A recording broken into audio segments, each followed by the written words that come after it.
All right, well, good morning. Hopefully everybody's doing well today. It is, of course, Time Change Sunday, which means everybody should be really, really awake. So if you fall asleep, you have no excuse today. And beyond that, by the time I'm done talking, you'll be really, really hungry, right? Which is kind of ironic because today I'm taking on the beatitude about being hungry and thirsty. So I'm just going to play that as God's Spirit moving if you feel more and more hungry, and it's just going to drive home the point of this talk. And the longer I go and the more hungry you get, the more memorable it'll be. So that's where we're going to go today. But hopefully you guys are having a good morning, restful morning, good to be with God's people together. I'm going to pray as we approach the Word, and then we're going to jump right in and continue the series in the Beatitudes as Chris has been doing for the past few weeks. But let's pause and pray together as we approach the Word. God, I thank you for a few minutes here today that we can pause and we can hear from you. We acknowledge that this is your word to us. And God, that is an awesome thing. We thank you for the word. We thank you for the freedom to study the word. And we thank you for your Spirit, which teaches us truth. And I pray in some way today that you would use me to contribute to truth being proclaimed here. I pray that your kingdom and your ethics and your will and your goodness and your gospel would be really, really clear today. I pray that your Spirit would apply truth. I pray that it would be helpful to those that are here.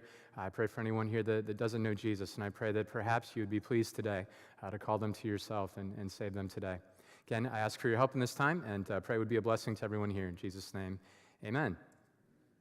Right, well, in just a couple minutes here, we'll be in the Beatitudes. Chris has been preaching for several weeks now on the Beatitudes, which is sort of the beginning part of the Sermon on the Mount, probably the most famous part, or one of the most famous parts of the Sermon on the Mount. We're going to get there in a couple minutes, but I want to recap really quickly kind of where Chris has been and what he's been talking about, and then hopefully get us to the Beatitude we're going to look at today in Matthew 5, verse 6. Right, again, this takes place in Matthew chapter 5, and this takes place in the context of Jesus' teaching. Of course, Jesus does many, many things in the Gospels, Matthew, Mark, Luke, and John, but Matthew in particular likes to record really long sections of Jesus' teaching. And this is just one of them, and you'd find the Sermon on the Mount here in Matthew 5, 6, and 7. So this is, the Beatitudes is at the beginning of that long sermon that Jesus gives to a group of followers and people that have come to hear from him about God and about truth and about all sorts of things. Now, as Chris has taught us the past couple weeks, Jesus is approaching these people as a king with a kingdom. And I'm not going to take time to rehash all that, but essentially what Jesus is doing here is he is coming as the king, as the Messiah, as the heir to David's throne, and he's telling these people what the kingdom looks like and what it's like to be in the kingdom, and then specifically here at the beginning, the types of people or the characteristics that are evident in people who will flourish in his kingdom, or as most of your translations will say, the people that are blessed. Or if you prefer, blessed, if you want to go back to the King James. But the people that are blessed is what he talks about here. And again, as Chris has mentioned several times, this list would not have matched what they would have thought. I'm sure if Jesus had gotten up and said something like, the people that will be blessed in my kingdom are the super wealthy ones, everybody would have said, yeah, we get that. Or the people that will be blessed in my kingdom are the headstrong leaders that just run over everybody to get a task done. I'm sure people would have thought, okay, that makes sense. But all the Beatitudes, including the one that we're going to look at today, at first glance doesn't seem to make sense. These things, especially these first four Beatitudes, this is the fourth, and we're getting to the fourth one today, all of these things, if you didn't know they were Beatitudes, and if I hadn't set it up that way, if I were to tell you about a person that was poor, a person that was powerless, today a person that's really hungry and thirsty, we probably would not say, wow, that's a blessed person. Hashtag blessed. That's probably not what we would do with that person, right? We wouldn't say that. We'd say, man, they're not blessed. That doesn't make sense. But of course, Jesus is going to teach the people that this is evident in the heart of those that God is blessing. And Jesus comes and he teaches about all these. Right, so as we said, we're on the fourth Beatitude today, and Chris, I guess, will continue next week. And really, these first four Beatitudes are kind of a set. They're characteristics of people that again, are blessed, but they're going to sort of transition, I think, through this fourth Beatitude into the last set that's going to talk more about the response and the activity of these people. So Chris has already told us, as we said, about people that are poor, people that are sad, people that are powerless, those type of ideas. And today we're going to look at the fourth Beatitude, which you'd find in Matthew 5, 6, that talks about people that are hungry and thirsty. So what I'd like to do today is I'd like to read actually all the Beatitudes. I'd like to read the whole chunk to sort of get the effect of all the Beatitudes. And then today, for the remainder of our time, we're going to zero in on one in particular. But I'm going to go ahead and read, and I think it'll be up here for you, but I'm going to go ahead and read from Matthew chapter 5, and I'm going to start with verse 3, and this is where Jesus begins talking about the Beatitudes, or these people that are blessed. So Matthew 5:3, it says, God blesses those who are poor and realize their need for him, for the kingdom of heaven is theirs. God blesses those who mourn, for they will be comforted. God blesses those who are humble, for they will inherit the whole earth. God blesses those who hunger and thirst for justice, for they will be satisfied. God blesses those who are merciful, for they will be shown mercy. God blesses those whose hearts are pure, for they will see God. God blesses those who work for peace, for they will be called the children of God. God blesses those who are persecuted for doing right, for the kingdom of heaven is theirs. God blesses you when people mock you and persecute you and lie about you and say all sorts of evil things against you because you are my followers. Be happy about it. Be very glad, for a great reward awaits you in heaven. And remember, the ancient prophets were persecuted in the same way. So again, this is our section on the Beatitudes that the people would have heard, and I'm sure there was a little head-scratching going on as Jesus goes through this list. Because again, it doesn't seem to always make sense, but I think the beauty of what Jesus does with each of these is he helps us see how, in fact, that if this is the posture of our hearts, we are actually among the people that are counted blessed. And we're going to see that today. So the Beatitude we're going to focus in on today is verse 6. And again, I'll read that and we'll talk about it really for the remainder of the time today. But verse 6 in particular says, God blesses those who hunger and thirst for justice, for they will be satisfied. Now, those of you guys and ladies that have heard me teach before know that I usually like to give a key idea, but when I kind of have one verse, it sort of is the key idea. So if I could give you a key idea today, it is just verse 6, and we're going to break it down. But my key idea today would be that these people that hunger and thirst for justice are blessed because they're going to be satisfied. We're going to break that down and walk through that. So as we consider, again, this idea of blessed people that are hungry and thirsty, I want to sort of walk through this in a couple of parts, or sort of answer a couple of questions that I came up with, because I'm a classroom teacher. That's my day job, and classroom teachers are really good at that, right? Just posing all sorts of questions and then answering their own question and looking really smart, right? But I'll try to actually have this go to godliness today and not just posing my own questions and solving them. But I want to answer a couple of questions that came to mind as I worked through this during the week and hopefully get us to a point of understanding what Jesus is saying, but then also hopefully address this greater issue of justice. If you hadn't noticed, if you hadn't, looked at your smartphone at all or watched any news at all or anything like that, there's an election coming up here on Tuesday, not just here, but across our country. And I didn't do this, but it occurred to me I probably should have started doing a tally of the number of times I heard the word justice in relationship to all sorts of different topics. And it kind of struck me how justice is a really big topic, and everybody's claiming it, and everybody's claiming to be able to do it, and there's a need for it, but it seems like it's to use the cliche, it's generating more heat than light. And what I want us to do today, again, is I want us to think through this as Jesus intended people to hear it, and then hopefully, again, make it practical. So as we break down the key idea, which essentially, again, is just the verse, Matthew 5:6, I came up with 3 questions that I'm going to try to answer. Okay, the first question I'm going to try to answer as we walk through this is, first off, why would Jesus use the imagery of hungering and thirsting? Why would he start with that? Because, again, he's talked about some different stuff here. And again, they're all sort of negative, right? Being poor is negative. Mourning just sounds negative. And again, these people are blessed, we get that, but hungering and thirsting is a negative thing. I won't really make you raise your hand right now, but I'll bet some of you are hungry and thirsty right now, and that's a negative thing. You're not sitting here being real happy that your stomach is grumbling and such. We tend to think of that in a negative way. And of course, in a first world setting for us, hungering and thirsting, and like for the high schoolers I teach, hungering and thirsting for them means they haven't consumed any food in the past 12 minutes, okay? I like high schoolers. And if there's high schoolers here, you guys are awesome, but my point being, that's usually what we mean. Again, in Jesus' day, people got hungry, but of course, in Jesus' day, hunger was a much bigger deal. People would starve. Famines happened. People would even go follow Jesus out into the wilderness, and the only food they had was some little kid's lunch. I mean, hungering and thirsting would have been, I think, even more realistic and tangible, and frankly, more serious to them than it is to us. So why would Jesus use the imagery of hungering and thirsting? Well, as I thought through this, hungering and thirsting is a really powerful feeling, and it's really, really difficult to ignore. Now, again, if you're hungry today, and I'm just twisting the knife blade, okay? I think we get it, right? If you're hungry, it's really hard to not think about being hungry.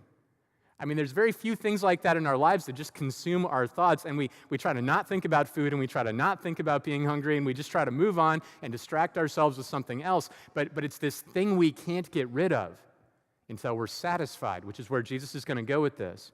So I think Jesus uses this imagery because it's a powerful feeling, and it's difficult to ignore, and it's got to be satisfied. And not just satisfied by distraction or something else, but by actual food and drink. When I was a kid, I grew up in church. I grew up in a church that was a little bit more formal. So typically, people wouldn't have brought food in. And if you're sitting here right now, eating crackers or something, no hard feelings, all right. But the church I grew up in would have been more formal, and we wouldn't have walked in, with any kind of food or snack. And our pastor tended to be a little long-winded at times, as some pastors are. And I remember as a kid talking to my parents about this and trying to figure out some way to deal with hunger during church. Because, again, it's kind of an issue because you're hungry and you want to eat something, and even if you try to eat before, you get hungry and you can't stop thinking about it. Well, of course, my parents didn't want to make a scene, and they didn't want us to embarrass the family, in church or something. But in church, it's sort of unique that if you try to sneak snacks or something in church, you've got to find something that's not really loud, right? Like you can't open the little bag of Sun Chips or something. Like that's not going to work, okay? So I remember my dad's solution to this is he would get rolls of Lifesavers. Not the individually wrapped ones, because of course that's going to, crinkle as you unwrap it. You get these rolls of Lifesavers. So you could quietly tear off the silver paper, and pop one off, and he'd hand it to us.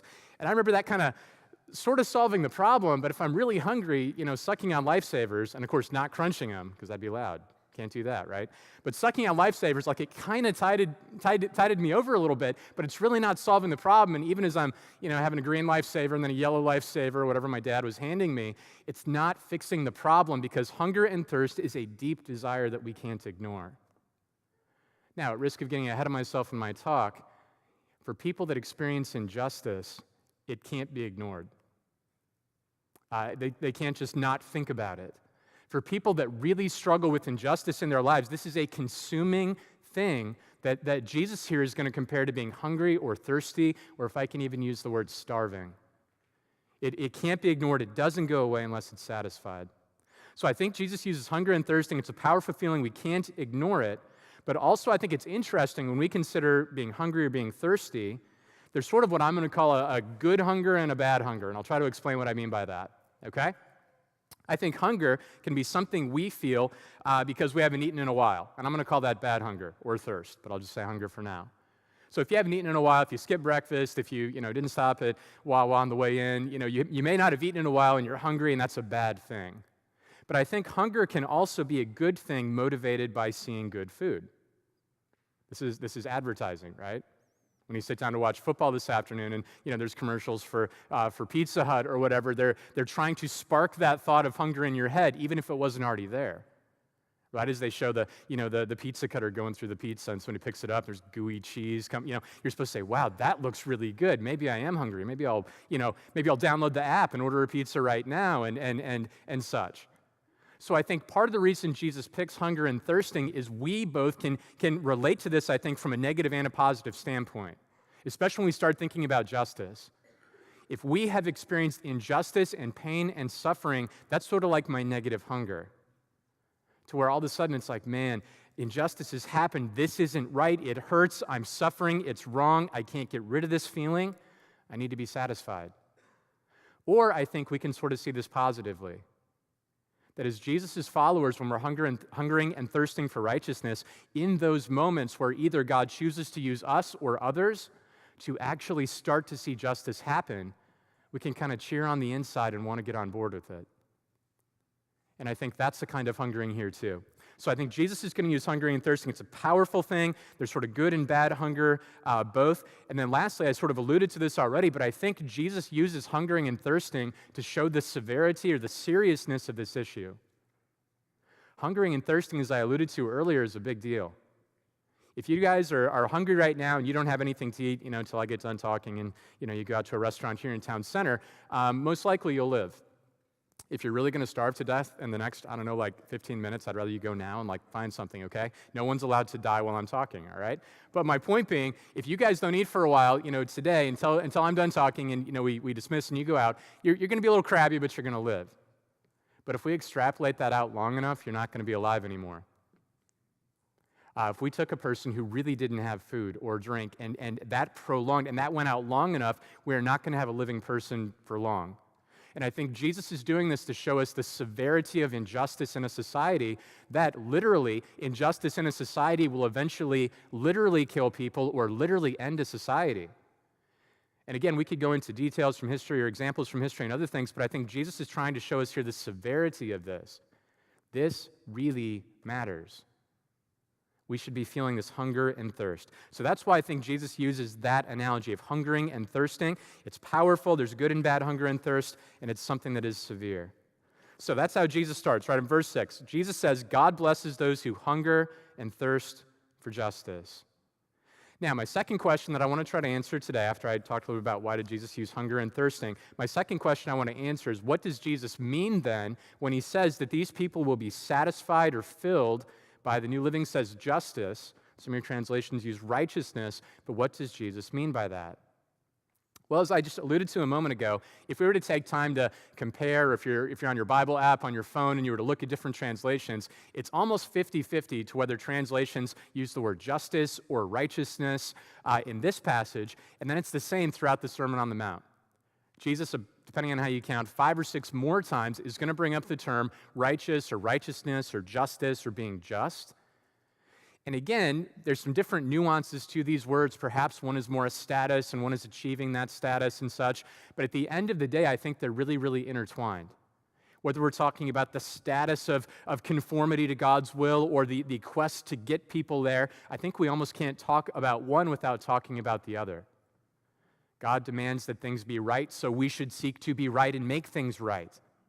So those are going to go together, I think. So when Jesus uses this word here, a simple definition that I've used before when I've taught is that this idea of justice or righteousness is conformity to God's will. Okay, so conformity to God's will. That's how I want to come at this. Now, I want to go to the 30,000-foot view. All right? So what does this look like at 30,000 feet? And then we'll zoom into you and to me. Because sometimes I think people that teach on this passage only want to go to maybe the application to personal salvation in Christ, which is a great and awesome theme that's included here. But I want to start way up high, like I think Jesus does a little bit later in the Lord's Prayer. A little bit later in the Lord's Prayer, Jesus prays. He teaches his followers to pray, our Father in heaven, and he teaches them to pray, but he gets to this verse in the Lord's Prayer where he prays to God. He says, "Your will be done on earth as it is in heaven." And even though he doesn't use that word righteousness or justice there, I think that's what Jesus is meaning here as well. That we want to see 30,000 feet. We want to see everybody, everywhere, all of the time, doing God's will on earth like it's done in heaven. Now, that's got some pretty profound implications to issues of conflict and sin and issues that divide societies and people taking advantage of others and sinful choices, whether they're mine or someone else's. So I think this prayer really is that big. And I think Jesus' beatitude here really is that big, and I don't want to water that down. We should not be satisfied as people until we see, as Jesus prayed, God's will being done on earth as it is in heaven. Now, I realize that we await Jesus to come back and finish that, and we're going to get to that at the end of the beatitude here in a couple minutes, but I think that's where I want to start. So I'm not simply talking about I don't do God's will in my own life and I need to fix that by God's grace. Although I'm talking about that, I'm talking about a whole lot more. That we need to be, as Jesus is going to go on to say here, the salt and the light in entire societies, which includes me and includes you, but it's bigger than that. So it's conformity to God's will. This is both personal and global. And this includes a longing, I think, to be rid of sin in my own heart and life through the gospel and through the work of God's Spirit sanctifying me. But it's bigger than that. I want to see our entire community. I want to see all of Hampton Roads and Virginia and the United States and planet Earth look like people that have come to know Jesus and are all hungering and thirsting for righteousness, and they're blessed because they're anticipating that God's going to fulfill that, and he's going to bring everything to pass and make everything right. So I think that's where Jesus is going. So it's conformity to God's will, really big picture, including the individual, but really big. And we'll try to get into some specifics on our application portion. We're not going to take time to go over there today, but I would suggest maybe that you during the week, maybe you consider Romans chapter 8. That's sort of Paul's version of this, okay? Even though Paul doesn't use all the same verbiage Jesus does, Paul talks about all creation, including you and me, is longing for the day when everything is set right. Everything conforms to God's will. And we want to have a hunger and a thirst for that, okay? So, Jesus says when he's talking about being satisfied by justice, I think he's talking about this idea of conformity to God's will. It's a big idea. But even then, when we say we're hungering and thirsting for justice, that doesn't seem like a blessed condition either. We talked about literal physical hunger, doesn't sound like a blessed condition, but if I'm hungering and thirsting for justice, that means that I'm somewhere, some way observing the fact that justice is not currently happening. Whether that's to me or to you or to some marginalized group in our society. And so that doesn't sound blessed either, right? So how is it again that Jesus can say the people that are blessed in my kingdom, the people that are on their way to flourishing in my kingdom are people that hunger and thirst for justice, if that right there presupposes that there's injustice going on? So I had an idea here that I wanted to share, okay? So an imaginary kind of scenario, all right? I want you to imagine for a minute, we're going to go back to physical hunger here, okay? I want you to imagine for a minute that you're part of a community, maybe a neighborhood or an area, and we'll say maybe due to a natural disaster or something like that, that for some period of time you've got no food. So maybe you were like unfortunate people in parts of our country that tried to ride out hurricanes, for instance, this past fall and were isolated and maybe had to go without food and water for some period of time. Those people would be hungering and thirsting. In my little made-up scenario, you would be hungering and thirsting. And we would be prone at that moment to say that that community or that group is not blessed. They're not flourishing. They're really hungry. But let's adjust the scenario a tiny bit. Let's say that you're in that community and you've got no food, no water, and we're saying, man, it's I feel bad for those people and they just have no way to get food or water in. And let's say you're one of those people and you get a message that there is a caravan of trucks coming your way. And they're coming and they're going to have all the supplies you need. And on top of that, they're going to bring a hot Thanksgiving feast for everybody there that hasn't eaten in a couple days. And you start thinking about the turkey and the cranberries and the gravy and the rolls and the sweet potatoes and whatever else. And you start thinking about all that. Now, in that moment, would we call that community blessed or not? And it's a little bit of a trick question. Well, I would say maybe from the standpoint of the fact that they're still hungry, maybe not blessed, but they're blessed in the fact that there's this promise of satisfaction on the way. And it would change those people's outlook entirely. They would go from despair to hope. Even as their stomach still rumbles, now we've got hope interjected because there's the promise of satisfaction coming, and it's going to be really, really, really good.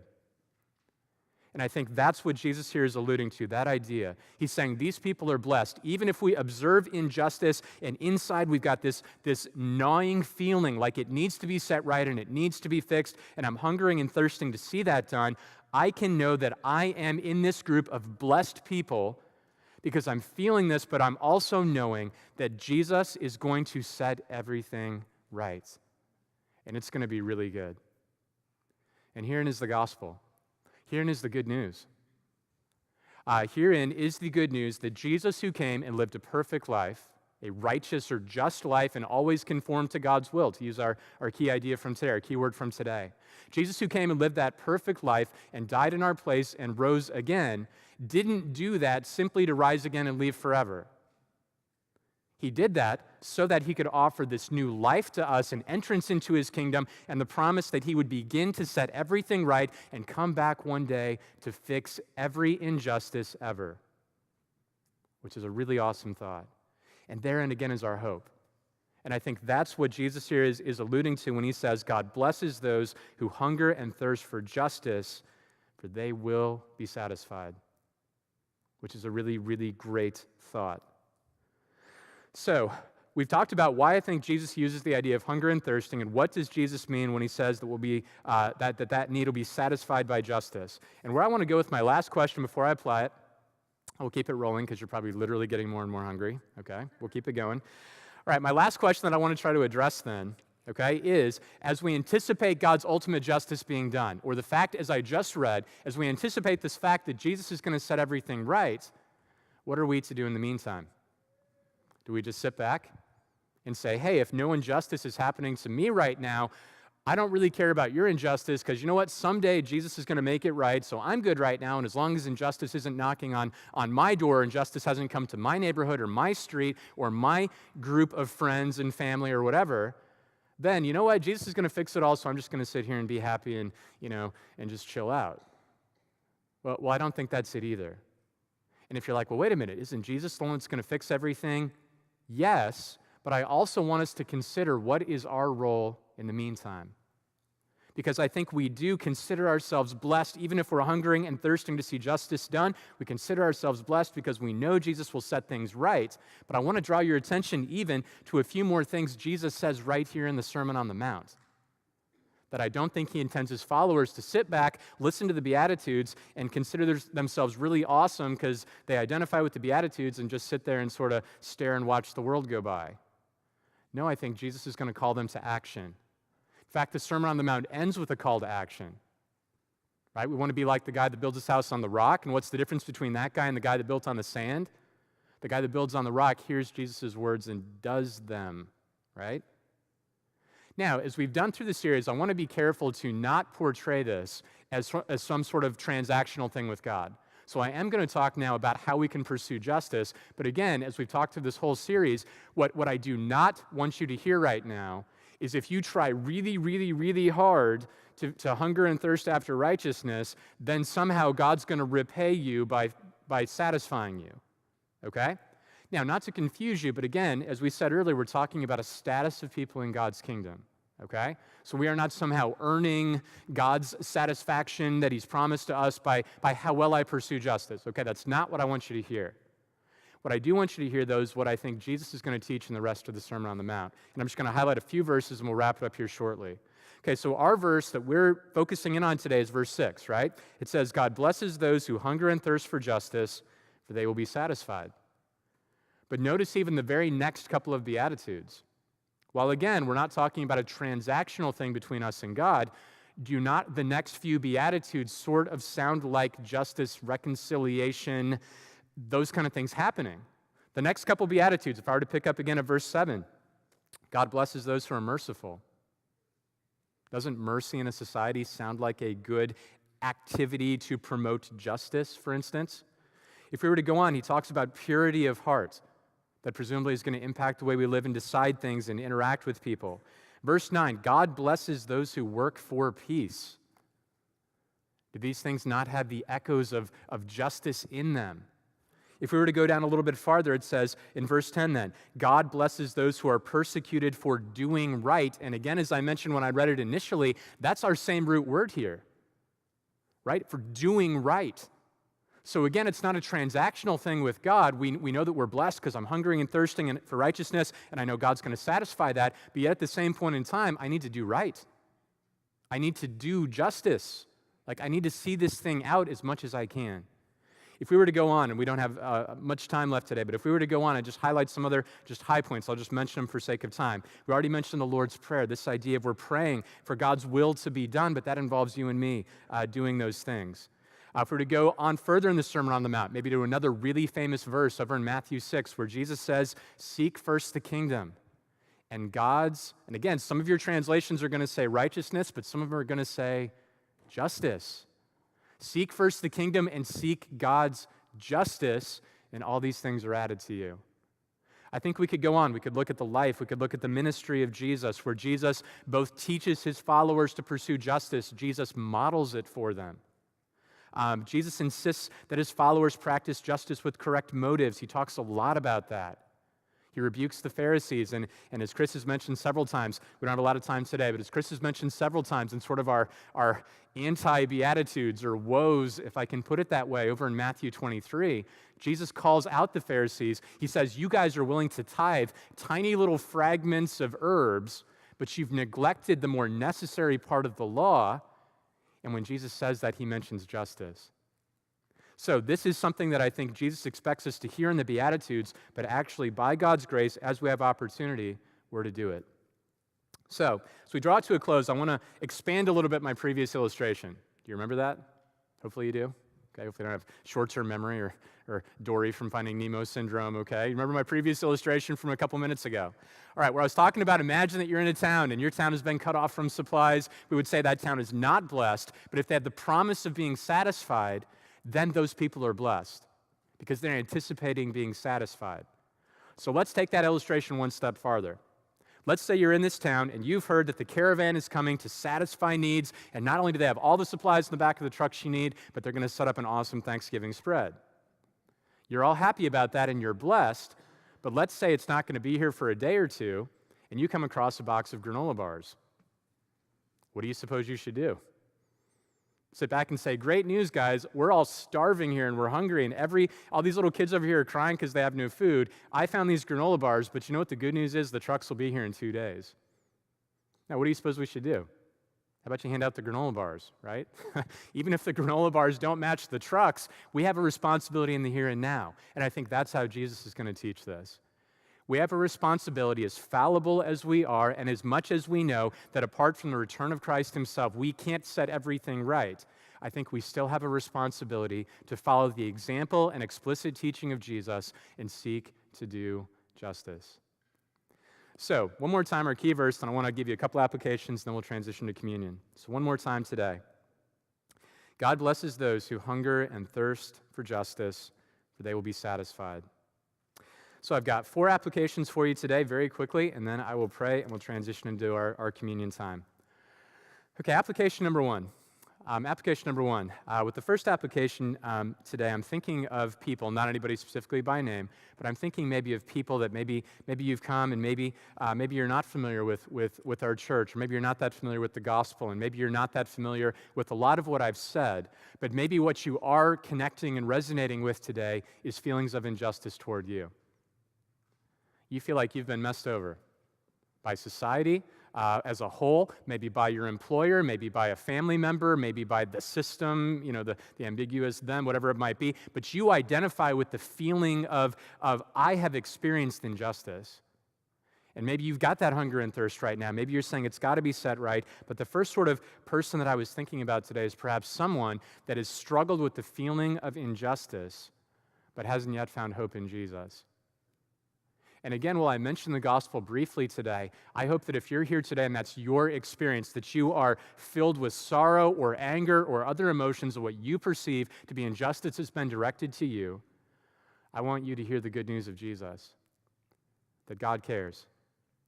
God cares about everything that has ever been done to you in an unjust way. God cares for you, God deeply loves you, and I want you to hear that today as well. So if that's you today, in a few minutes, I'd love to talk with you. I'm sure there'll be some other people that could pray with you. If we can talk to you more about Jesus or the gospel, or if you might be a believer here, you say, I have believed that, but I'm still struggling with these feelings. If we can help share the love of Jesus with you and talk to you about that, we'd love to do that in a few minutes. So application number one is a response perhaps from people that feel crushed personally by injustice, but perhaps haven't found hope in Jesus yet. Application number two, almost done. Application number two. Now I'm sort of thinking of the person maybe here today that does hunger and thirst to see justice done. And maybe you have found hope in Jesus, but maybe in your spirit as God used his word today, maybe you're connecting with that and you're like, yeah, I really do feel that. Maybe it's me personally, but maybe in our society, maybe as you observe other people or the nightly news or talk to coworkers or whatever it is, you feel that. You feel that sense of hunger and thirst. I would tell you, here's my application to that person. So application would be to be encouraged today. Be encouraged today. If you have that hunger and thirst for justice, Jesus himself said, you're blessed. Now, why are you blessed? Well, as we said here today, you're blessed because you have the promise that God will work through Jesus, through his Spirit, to set everything right one day. So don't become overwhelmed. Whatever your perspective is on Tuesday's elections and whether it goes your way or not, don't feel overwhelmed. God is good. Be encouraged by that. So, a way to be encouraged by that is to maybe spend some time this week reading through passages that talk about God's promises to set everything right. Again, I mentioned it earlier, but if you want to write one down to perhaps pursue this week, I'd challenge you to consider at least reading through Romans chapter 8, where Paul deals with our personal sin, but he deals with big picture, the whole world, and how God is working to set stuff right and what that looks like in relationship to the gospel. Perhaps you take some time to read Revelation 21 and 22, where again we see the fulfillment of what we've talked about today and the fulfillment of Jesus' prayer in the Lord's Prayer. That one day we do get that picture. John records it for us, Revelation 21 and 22, of where we see God's will done perfectly as it is in heaven. So application number 2 is to be encouraged today. If you feel that hunger and thirst, be encouraged by the promises of God. Spend some time this week, maybe in Romans 8, Revelation 21 and 22, and let God encourage your heart with that. Application number 3. So I've got 2 more and I'm done. Application number 3. Be aware of injustice in our world. Be aware of injustice in our world. And again, as I mentioned a few times, I don't want to necessarily get political or really even talk much more today because I know I'm about out of time. But try to be aware of injustice and try to actually listen to people or groups or others that talk about injustice. Because sometimes I think we all sort of get numb to it, or we all sort of maybe ignore things that maybe we determine do not directly affect my life personally today. And sometimes I think we sort of give ourselves a free pass for looking past injustice in our society. Perhaps it's marginalized groups or disadvantaged people or people that struggle with the effects of sin in their life. And again, if we're not careful, and this is me included, if we're not careful, we start giving ourselves sort of a free pass not to be hungry and thirsty, if I can use that language. As long as it's not my life or my family, we start thinking things like, maybe that's really bad for them. Man, I wish somebody would fix that. I wish somebody would help. And we sort of give ourselves permission not to be hungry and thirsty, as Jesus said, or not to think about injustice or sort of look it in the eyes, if I can put it that way. Because we're much more comfortable when we don't do that. We're much more comfortable when we become aware of injustice and it starts to bother us, when we start to feel that hunger and thirst. We're much more comfortable when we retreat to Netflix or apps on our phone or some other distraction instead of really thinking and hungering and thirsting over injustice in our society. So be aware of injustice. What does this look like? Well, as I was thinking about this, to me it looks like listening to people, whether that's real people that you could talk to in your neighborhood, perhaps even at the Shindig tonight or other places. Listen to people and their stories. Try to have some empathy there and feel with them. Maybe this looks like just paying attention to things like national news, local news, things like that, movements. So perhaps a challenge for you this week, maybe a way you could make this practical if you wanted to, would be to take a week, or maybe you'll just do this for a day and it'll be overwhelming, but take some period of time, a week or a day, and list out areas of injustice that God brings to your eyes. Whether that's a person you meet, whether that's a group maybe you hear about on TV, the news, whatever it might be, take some time this week and maybe for a day or the whole week, make a little list of injustice that starts to come across your path or that you become aware of. And one, I think you're going to find that there's a lot.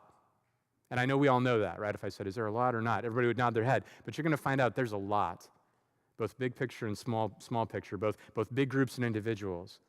But then, take some time this week then, so still the same applications, we're aware of injustice, take some time to make this list this week by listening and other things, and then take time to pray specifically over those things.